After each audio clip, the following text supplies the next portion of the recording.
Hello, I am Angad the and today we will be looking at Alexander the Great. Who was Alexander the Great? Alexander the Third of Macedon, commonly known as Alexander the Great, was a king of the ancient Greek kingdom of Macedon.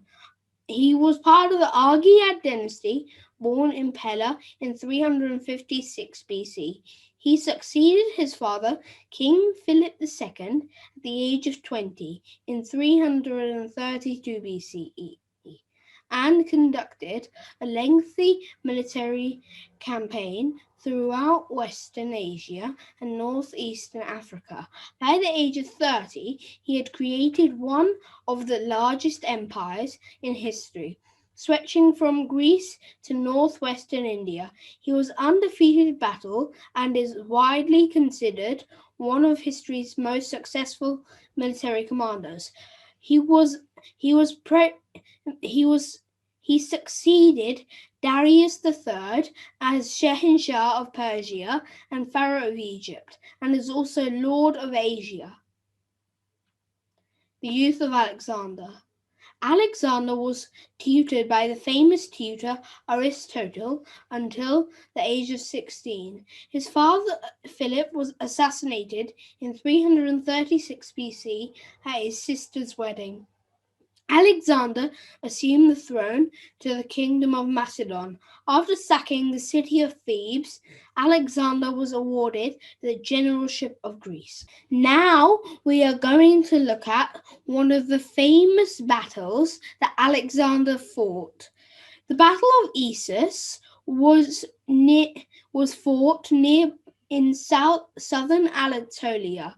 Darius, the Persian emperor, commanded a massive army, but Persia was receding on the world stage while Macedon had the momentum of an ascendant military superpower.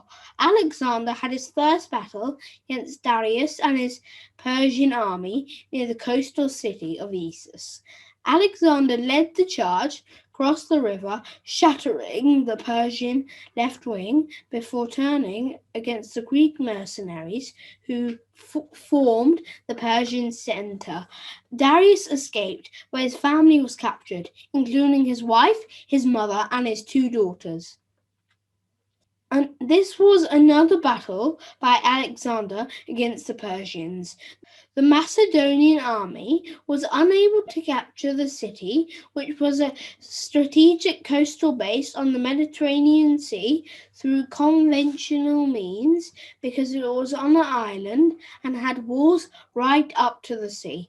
Alexander was so enraged at the Tyrians' defense of the city and the loss of his men that he burned half of the city down to the ground.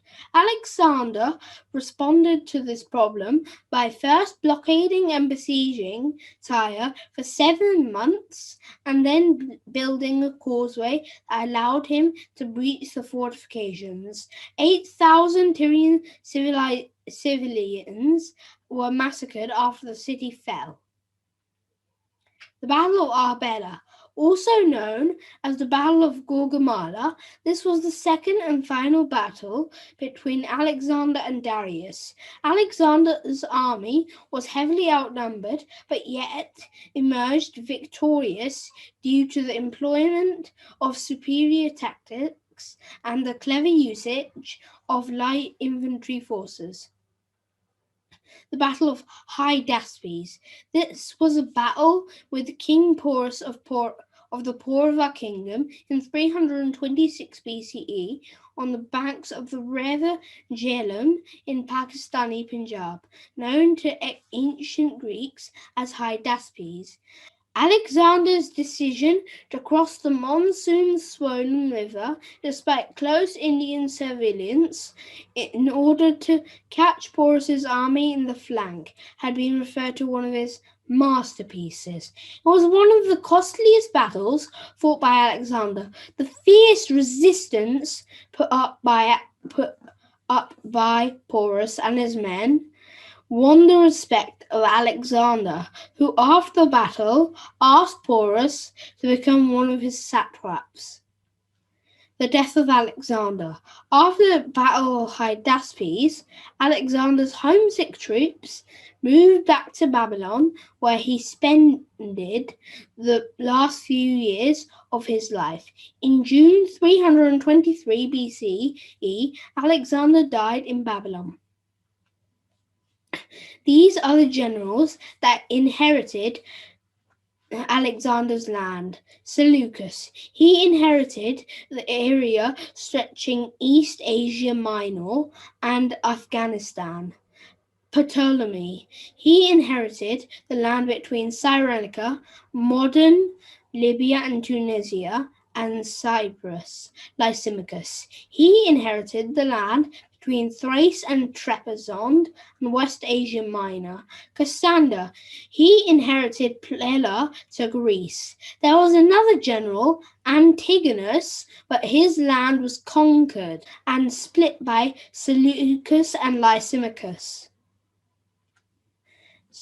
Alexander won all the 20 battles in his 3 campaigns, Balkan, Persian, and Indian. He also founded 20 cities that bore his name. Alexandria in Egypt was one of the leading Mediterranean cities. He spread the Greek culture, language, and population to the Persian culture. His stories are still told in Indian folklore. Hope you liked the video. Like and subscribe. Bye!